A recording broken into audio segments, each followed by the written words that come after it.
Welkom bij Scheldemondig. Mijn naam is Jan Rubbens, presentator. En wij nodigen mensen uit met passie. En deze keer passie voor grensoverschrijdende projecten. En daarom is aangeschoven, met wie heb ik het genoegen? Ik ben Richard Meerschaert. En woonachtig in? Ik woon in Sint-Gilles-Waas, vlakbij de grens met Nederland, dus in Vlaanderen. In Vlaanderen, hè? Nou, het was ook de bedoeling om even iemand uit West-Vlaanderen uit te nodigen, maar vanwege 1,5 meter kan niet. Maar we weten genoeg van Zuid-Vlaanderen en ook van West-Vlaanderen om meteen het ander toe te lichten. Want EGTS, Europese Gemeenschap van... Nee, groeperingen... Dan blijft het beter hangen, hè? Europese groepering voor territoriale samenwerking. Richard, wat houdt dat in? Ja, dat is eigenlijk een grensoverschrijdende overheid die erop gericht is om grensoverschrijdende samenwerking te verbeteren, te versterken. En die is meteen ook een rechtspersoon, een publieke rechtspersoon, dus een autonome organisatie eigenlijk, die grensoverschrijdende samenwerking wil versterken in de grensregio's, laten we maar zeggen, in heel Europa. En hoeveel zijn er in Europa? Er zijn ongeveer 70 EGTS'en in Europa en die zijn vooral gesitueerd in het zuiden van Europa, in de groeilanden en natuurlijk in de landen waar Europese subsidies interessant zijn om de economie aan te zwengelen. En hoeveel zijn er ongeveer in Nederland of België? Wel, we hebben tussen België en Nederland maar 1. We zijn dus uniek. Oké. Ja, we zijn uniek. En hoe heet jullie EGTS? Onze EGTS heet EGTS Linieland, van Waas en Hulst, afgekort Linieland. Als je door dit landschap rijdt, dan kan je niet om de linies heen. Nee. Dat waren vroeger de linies van verdediging en van strijd. En dat zijn nu, ik zal maar zeggen, de linies, de verbindingen die ons samenbrengen. Ja, en welke gemeentes zijn daar dan bij betrokken? Daar zijn 8 overheden bij betrokken. Dat zijn de 4 gemeenten Beveren aan Vlaamse kant, Stekene en Sint-Gilles-Waas en aan Zeeuwse kant de gemeente Hulst, grote gemeente ook natuurlijk, en de provinciën Oost-Vlaanderen, Zeeland en dan aan Vlaamse kant ook nog een havenorganisatie, maatschappij, Linkerschelde-oever en een hele grote intercommunale, dus intergemeentelijk samenwerkingsverband met alle Waasse gemeenten. Dat zijn de 8 partijen die deel uitmaken van onze EGTS. En wat is dan de visie van het EGTS? Wel, wij zijn 10 jaar geleden opgericht om net de leemte, het tekort dat er is, om van elkaar te leren, van elkaar natuurlijk dingen over te doen, maar ook beter te doen, maar vooral om ervoor te zorgen dat grenzen worden geslecht. En finaal is eigenlijk het doel dat we willen bereiken dat het agglomeratievoordeel gaat spelen. Dat is een moeilijk woord om eigenlijk te zeggen. De grens is altijd een hinderpaal naar economische, sociale, culturele en toeristische ontwikkeling. Vele dingen stoppen aan de grens. In dit coronatijdperk hebben we dat nog maar eens aan de lijve mogen ondervinden. Hoe groot het negatieve effect is van die grens. Dus die belemmering willen wij maximaal wegnemen. Dat doen we door grensoverschrijdend te kunnen samenwerken. En dat doen we per definitie maximaal met projecten. En waar halen jullie dan het geld vandaan om projecten te doen? Het geld komt voornamelijk van onze partners. Dat zijn 8 openbare besturen die voor een budget zorgen. Werkingsmiddelen noemen we dat. Maar het leeuwendeel van onze projecten wordt gefinancierd met Europees geld. Met andere woorden, elk project dat we doen, dat wordt bijna gekoppeld aan een Europees fonds naar gelang het onderwerp. En wat is jouw functie erin dan? Jij bent directeur, begrijp ik? Ik ben directeur, ja. Van de EGTS. Ja. Ja. En wie is dan bijvoorbeeld voorzitter van het bestuur? Wel, we hebben een raad van bestuur natuurlijk, bestaande uit 1 vertegenwoordiger van elke 8 openbare overheden. En onze voorzitter is Jan-Frans Mulder, de burgemeester van Hulst. En die doet dat al jaren met heel veel passie ook. Dus hij zou hier ook de passie uitstralen. Ja, dat geloof ik ook wel. Ja, ik kom natuurlijk geregeld tegen in Hulst en omgeving. Maar laten we nou inzoomen op de projecten. Ik heb jullie website bekeken. Dan kunnen we een beetje misschien die volgorde een beetje handhaven van die projecten. Welke wil je als eerste behandelen? Wel, ik zou eerst even willen zeggen, Jan, waar komt dit vandaan? Die historie ervan natuurlijk. Ja, die projecten komen er niet zomaar. Nee. Maar 15 jaar geleden hebben Vlaanderen en Nederland beslist dat er een nieuwe Scheldeverdieping moest komen. En in navolging van het Scheldeakkoord tussen Vlaanderen en Nederland is eigenlijk gezegd, de gemeenten die in de buurt liggen van die Schelde, van Antwerpen ook natuurlijk, die gaan een hele ontwikkeling tegemoet. Die gaan natuurlijk de effecten van die Scheldeverdieping goed ondervinden. En dus willen we nader gaan kijken wat die effecten zijn, maar ook wat de voor- en nadelen kunnen zijn. Met andere woorden, wat zijn de kansen voor die gemeenten om, naar aanleiding van Scheldeverdieping, economische ontwikkeling en wat ermee samengaat, wat kunnen we daar nog meer in gaan bereiken? En toen hebben we een studie opgesteld in 2010 en die studie identificeerde 4 thema's. 4 grote thema's waar rond kansrijk kon gewerkt worden, maar grensoverschrijdend. Niet alleen aan Vlaamse kant, niet alleen aan Zeeuwse kant, maar gewoon grensoverschrijdend. En die 4 thema's die zijn dan haven en economie. Daar kom ik straks op terug natuurlijk. Mobiliteit, hebben we een mooi voorbeeld van gerealiseerd. We hebben natuur, recreatie en cultuurhistorie. Dat is een heel containerbegrip waar heel veel projecten onder zitten. En dan wonen en samenleven op de grens. Dus die 4 thema's werden 10 jaar geleden geponeerd om te zeggen, kijk, daar kunnen jullie rond werken, want daar zitten voor de grensstreek kansen in. En als je dan het agglomeratievoordeel wil bereiken, dan kan je dat met die projecten. Agglomeratievoordeel bereiken wil zeggen, we denken de grens even weg en we hebben een actieradius over de grens, met andere woorden. We zijn, zoals Rotterdam bijvoorbeeld, je kan centraal gaan organiseren, je kan centraal projecten en economisch ontwikkelen. Je hebt geen belemmering van de grens. Dat is dat agglomeratievoordeel.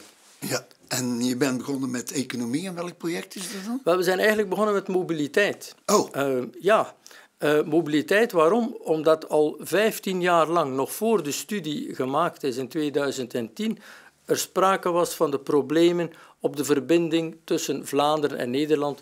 Laten we maar zeggen de N403 en 62, de verkeerslichten die echt letterlijk op de grens stonden en ervoor zorgden dat er altijd file was, dat mensen moesten aanschuiven richting Hulst vanuit Vlaanderen. U hebt het nu over Kapellebrug. Ik heb het over Kapellebrug. Dus 15 jaar heeft men daarover gebakkeleid en had men toch niet echt een oplossing. Men kon niet vinden wie wil dit oppakken.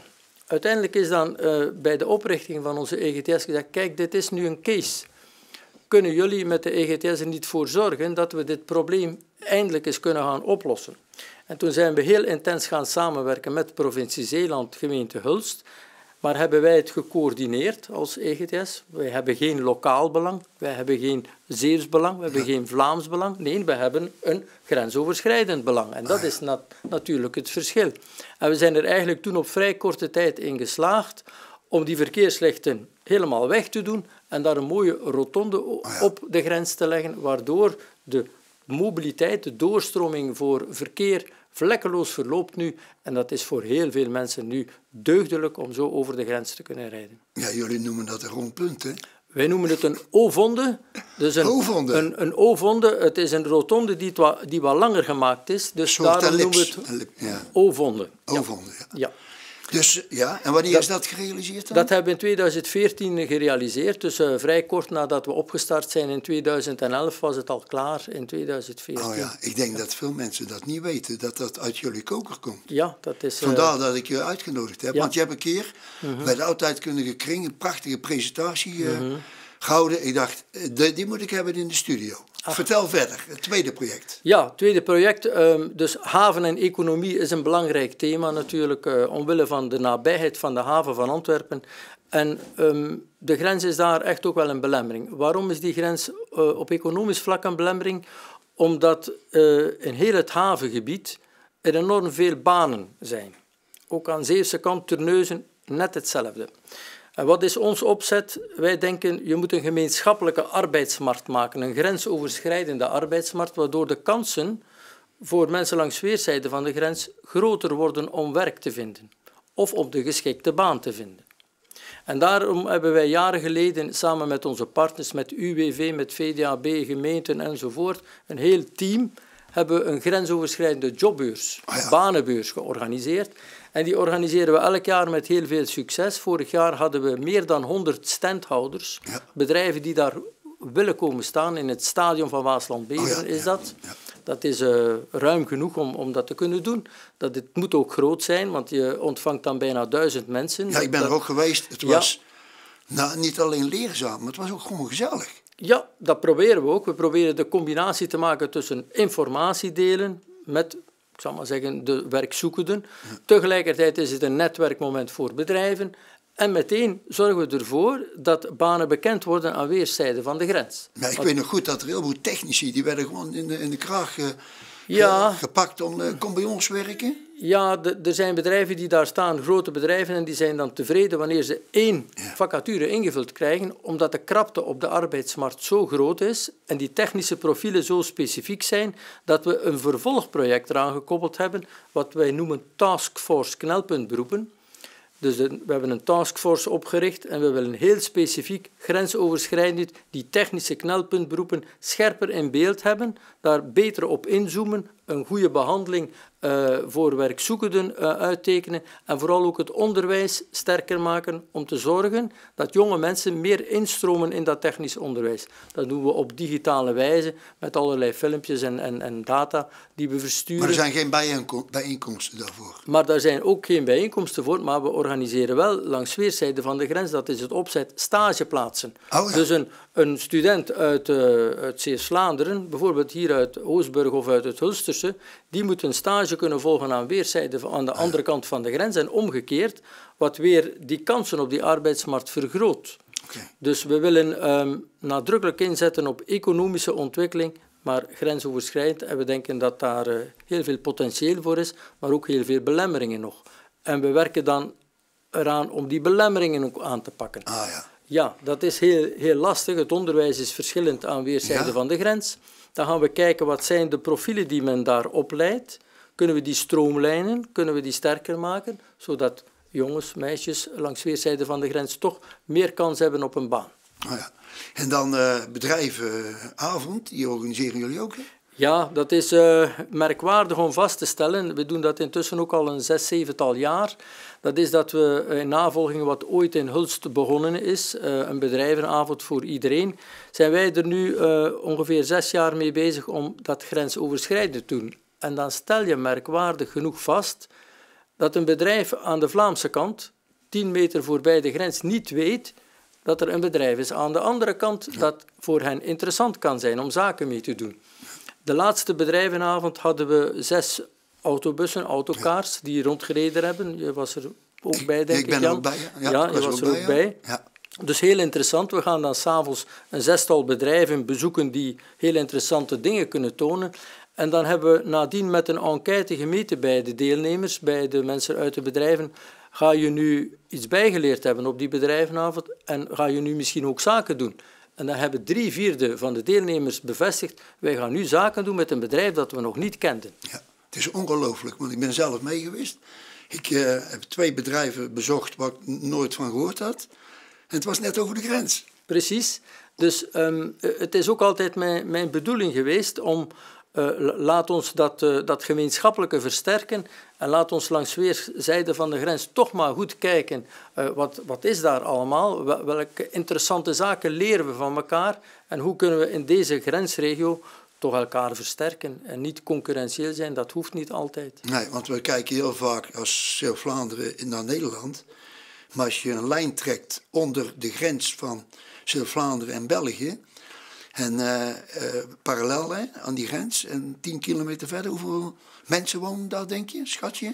Ja, aan de Vlaamse kant zijn het er natuurlijk, als je heel Zeeuws-Vlaanderen zou nemen, dan denk ik gaan we toch een gebied bestrijken met een 400.000, 500.000-tal inwoners. Ja. Vooral omdat aan Zeeuws-Vlaanderen, denk ik, is een 100.000-tal, als ik me niet vergis. Ja, en ik denk aan de Vlaamse kant gaan dat er een 300.000 à 400.000 zijn. Ja. Dus dat is een mooie regio om met elkaar te ontwikkelen. Ja, oké. Dus dat waren de bedrijvenactiviteiten. En welke activiteiten kunnen we meer noemen? Dan hebben we een heel containerbegrip, noem ik het, natuur, recreatie en cultuurhistorie. Dat is een groot thema voor ons, waarbij er een 2-tal grote projecten bovenuit steken. Dat is het ontwikkelen van Grenspark Groot-Saaflingen, daar komen we straks nog op terug, denk ik. Ja. Geopark Schelde-Delta, we streven ernaar met heel veel partijen, met 4 provinciën, 66 gemeenten, om een UNESCO-label te bekomen, dat heet Geopark. Een geoparkstatus is het unieke keurlabel van UNESCO dat je krijgt voor een gebied met heel specifieke geomorfologische geschiedenis en kwaliteiten. Dus eigenlijk een soort delta van de... Ja, Schelde-delta heet het natuurlijk. En om dat moeilijk woord even te verklaren, de geomorfologie is eigenlijk de evolutie van de bodem die gemaakt heeft dat wij nu hier leven en hier een sterke, ik zal maar zeggen, rijke regio hebben kunnen ontwikkelen. Ja. Dat komt natuurlijk door die Schelde. Hè. Die Schelde is de delta. Het is geen echte delta trouwens, het is een estuarium, zegt men. Ja. Dus dat is voor geologen wel eens discussie daarover. Maar wij noemen het Schelde-delta. Wel, wij wonen allemaal in die Schelde-delta, laat het ons maar zo zeggen. Maar we zijn ons niet meer bewust van de historie. Waar komen wij vandaan? Waarom wonen wij nu hier? Omdat het hier drooggelegd is, natuurlijk ook, in de middeleeuwen. En waar de landbouw zich kon ontwikkelen. Maar veel eerder, als je terug gaat kijken, heel veel duizenden, honderdduizenden jaren terug, dan zie je dat die bodemevolutie zo bepalend is geweest voor de Scheldeloop nu. En dat het daarom is dat we ook daar wonen. En we hebben daar mooie restanten van. Okay. We hebben daar heel mooie historische restanten van. Die kunnen erin bestaan. De groeven Nieuwnamen bijvoorbeeld, meester Van der Heijden groeven op Nieuwnamen, vlakbij de grens ook. Maar je hebt, we hebben de Brabantse Wal in Noord-Brabant. Als je daar helemaal omhoog rijdt, dat is een duin die opgestoven is doorheen de tijd, doorheen de geschiedenis. Je bent verbaasd als je daar aankomt. Wel, die mooie fenomenen, die geomorfologische fenomenen, willen we in de kijker zetten en willen we met educatie jonge mensen meer bekend maken van waar kom je vandaan, waarom woon je hier, wat is de kwaliteit van dit gebied en wat is er nog zo mooi aan die historische restanten. En Richard, jij noemde 4 provincies, als ik het goed heb. Dat zijn 4 provinciën, dat is Antwerpen, provincie Antwerpen, provincie Noord-Brabant, provincie Oost-Vlaanderen en provincie Zeeland. Dat zijn de 4 trekkers van dat project, samen met de EGTS. Ja. Dus wij zitten daar als grensoverschrijdende overheid weer heel dichtbij en coördineren mee dit project om in 2022 een UNESCO-status te krijgen, die uniek is natuurlijk voor dit land en voor het linieland, zal ik maar zeggen, maar voor Vlaanderen en Nederland. En welke goede dingen zijn dan voor UNESCO? Is dat UNESCO-erfgoed? Is dat hetzelfde? Wel, het is niet hetzelfde. Brugge? Ja. Daar ben ik ook gids in en dat is UNESCO-erfgoed. Ja. Maar dit is iets anders. Dit is iets anders. UNESCO-erfgoed is ik zal maar zeggen, een kwaliteitslabel waar je met de omgeving heel specifiek en zorgzaam moet omgaan. Je mag bijvoorbeeld in Brugge geen reclameborden ophangen overal. Mag zomaar niet. Hè? Men beschermt dus het landschap of het aangezicht van een stad, omdat men het zo waardevol vindt in zijn historische context. Voor een geoparklabel is die restrictie niet zo sterk. Ja, ik snap het. Nee. Ja. Met andere woorden, je moet wel je site beschermen, bijvoorbeeld de groeven Nieuwnamen, om ze maar te noemen. Ja, dat is een belangrijke site. En zo moeten we er een 40-tal in heel dat gebied, ik zal maar zeggen, bekendmaken, ontwikkelen, openstellen, ter beschikking stellen van kijkers enzovoort. Maar daar moet je wel zorg voor dragen. Die mag je dus gewoon niet laten ondersneeuwen. Dat mag natuurlijk niet. Nee. Dus dat is wel de verbintenis aan UNESCO en je moet het ook educatief gaan uitleggen. Je moet educatieve en gidsenbeurten gaan uittekenen. Je moet branding en marketing gaan verzorgen. Je moet in toerisme-shops foldertjes en flyers kunnen leggen. Je moet filmpjes gaan posten enzovoort. Dus je moet er een heel project gaan rond uitbouwen met allerlei aspecten die het publiek meer bekendmaken met het geopark. Maar dat gaat door, dat is al besloten? Wel, het gaat door. Wij hebben vorige week een bespreking gehad met de UNESCO-commissie die ons vertelden dat we op het goede spoor zijn, dat we goed aan het werken zijn. Maar we hebben ongeveer nog een goed jaar door te werken en dan zullen we een dossier gaan indienen en dan gaan we kijken of het goed genoeg is. Maar zoals het er nu naar uitziet, stomen we op naar het geoparklabel voor een heel groot gebied waar Zeeland, Oost-Vlaanderen, Antwerpen en Noord-Brabant delen van uitmaken. En heel waarschijnlijk, als het misschien lukt, ook het Zwin, hier vlakbij. Oh, het Zwin. Het Zwin, ja. Dat is dan niet van de Schelde, maar dat wordt er wel aan toegevoegd. Wel, we kunnen geruststellen dat het Zwin, zoals het er nu bij ligt als natuurgebied, 400-500 jaar geleden of langer geleden, toen het dichtslipte, en toen is Antwerpen natuurlijk gaan groeien. Ja, dat was in de 14e eeuw. Ja, ik ken de juiste data niet. Ja. Maar wanneer het Zin niet zou verzand geweest zijn, was Antwerpen niet zo groot geweest. Nee, want dan leren wij natuurlijk met de gidsopleiding. Dus zegt men in Parijs bij UNESCO, je moet het Zwin erbij nemen, want die zijn mee bepalend geweest voor de Schelde-ontwikkeling. Nou, dat willen het Zwin ook wel, denk ik. Ja, dat willen ze wel, zeker wel. Ook, maar daar zijn we nu mee in onderhandeling, hoe alles moet gaan eigenlijk. Want die zijn later aangesloten. Ja, jij noemde dan het containerbegrip. Welke projecten zijn er? Wat voor ons een van de topprojecten is, al een paar jaar, dat is het grenspark Groot-Saaftingen. Vertel. Ja, dat is natuurlijk ik zal maar zeggen, een lastige historie geweest. De ontpoldering van de Hedwigepolder is aan Nederlandse, aan Zeeuwse kant bijzonder bekend. Is best ook geen leuk verhaal te noemen, kunnen we niet, maar het is beslist beleid. En dan heb je twee mogelijkheden, Jan. Dan ga je met beslist beleid achteroverleunen en wachten. Ja. En zeggen, oké, dat was het dan. Dat hebben wij niet gedaan. Wij hebben van dat beslist beleid de gelegenheid aangegrepen om te zeggen, wij willen voor dit gebied dat ontpolderd wordt, dat teruggegeven wordt aan de zee, zoals men dat noemt, daar willen we iets mee gaan doen. Met andere woorden, dit grote gebied dat ontpolderd wordt, de Hedwige en de Prosperpolder en nog andere, worden heringericht als, ik zal maar zeggen, estuarine natuur. Natuur die eb en vloed toelaat.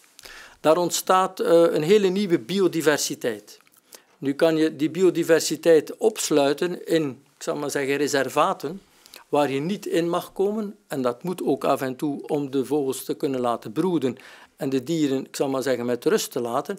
Maar daar rond, daar is gelegenheid om te recreëren, daar is gelegenheid om te fietsen en te wandelen. En we zijn er dus eigenlijk in de afgelopen jaren in geslaagd om daar een groot Europees project voor in te dienen. En dat heet Grenspark Groot-Saaftingen. En dat is intussen 4 jaar in ontwikkeling.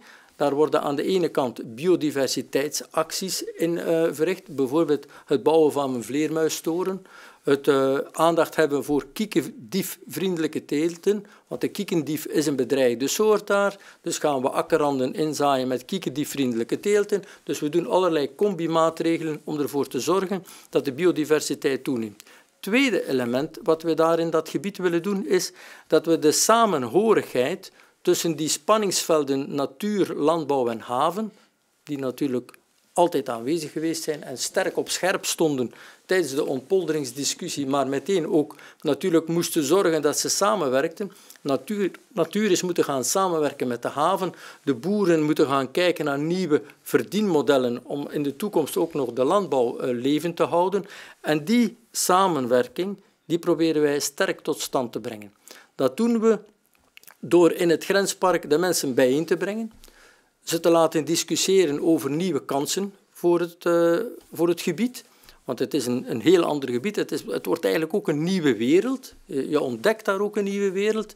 Met natuur aan de ene kant, de haven in de verte, met, ik zal maar zeggen, al die kranen enzovoort, die je ziet, die skyline van de haven. De koeltorens van Doel. Ja, de koeltorens van Doel. En dan heb je nog dat, ik zal maar zeggen, dat landbouwlandschap. Dat open landbouwlandschap, dat ook mooie, prachtige landbouwlandschap. Wel nu, je hebt daar een uniek gebied, een 3-eenheid noemen wij dat. Natuur, haven, landbouw. Een uniek gebied waarin we de uniciteit van dat gebied sterk in de verf willen zetten. Ook als een toeristische recreatieve troef. Niet voor massatoerisme, maar voor bijzondere beleving. En die bijzondere beleving die zal ontstaan doordat we een gebiedsagenda die opgemaakt is voor dit gebied kunnen gaan uitwerken. Die gebiedsagenda bestaat erin dat we zullen kijken op welke manier kan er bijzondere recreatie tot stand komen. Ja. Dat kan zijn verblijven in een ecohuisje, bijvoorbeeld. Ja.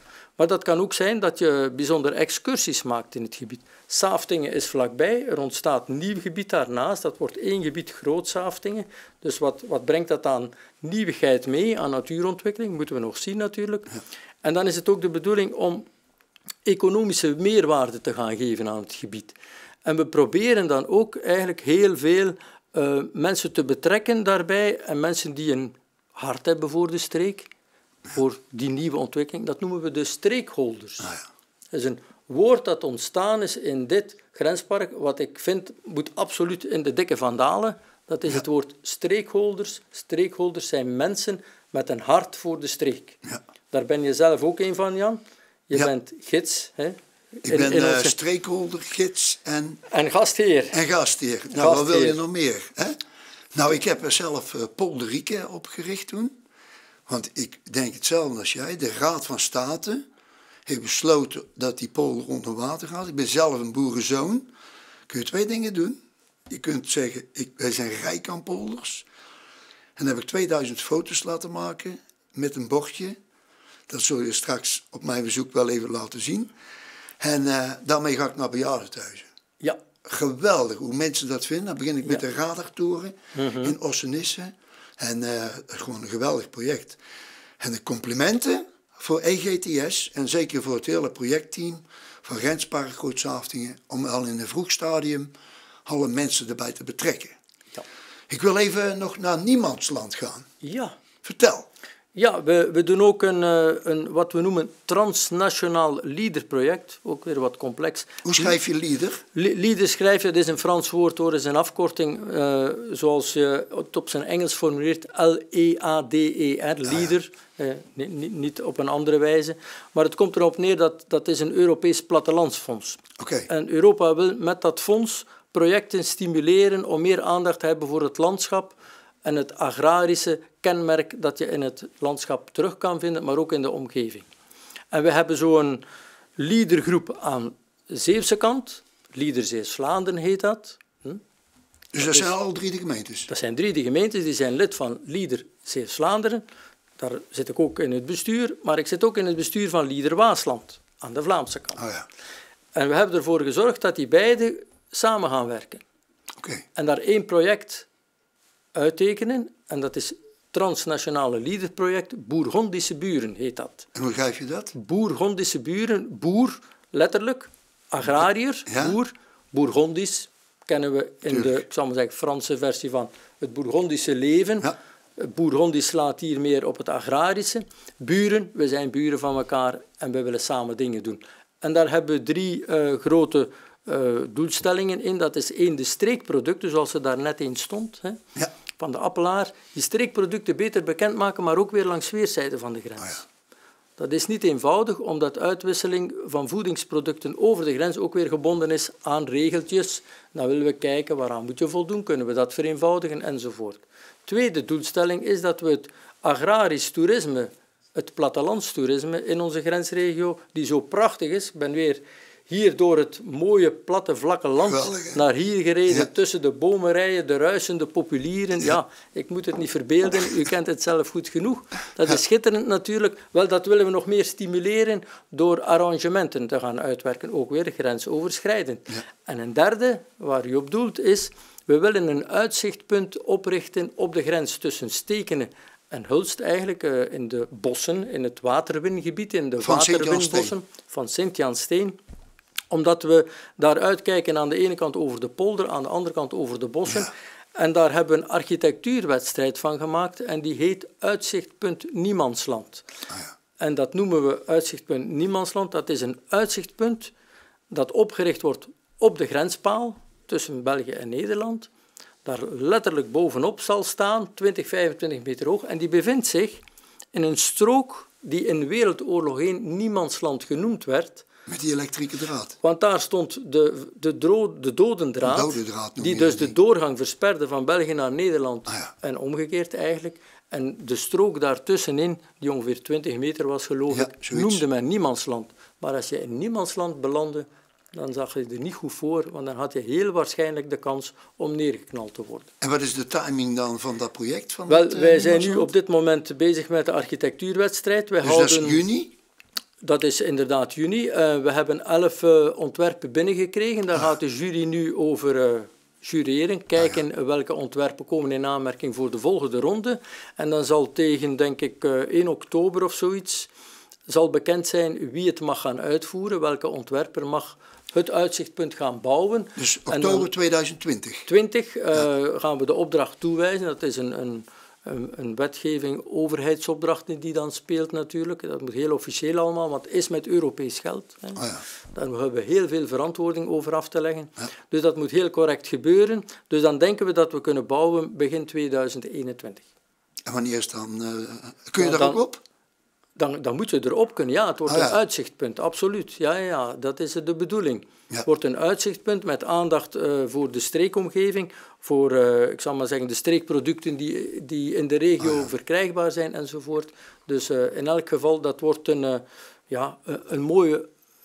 mooie verbondenheid eigenlijk op de grens om het landschap helemaal te overschouwen. En als je zo hoog staat, zie je de grens niet meer. Nee, oké. Goed. Nog meer projecten die je toe wilt lichten? We hebben nog heel wat kleine projecten. Wij gaan binnenkort ook, volgende week, hebben we een vergadering met alle mensen die samenwerken rond bosbeheer. Ah, ja. Want in heel veel bossen in Vlaanderen en Nederland is de letterzetter hard aan het werk. Een letterzetter De is een beestje. letterzetter, dat is een beestje. Dat is geen historische figuur uit de boekdrukkunst.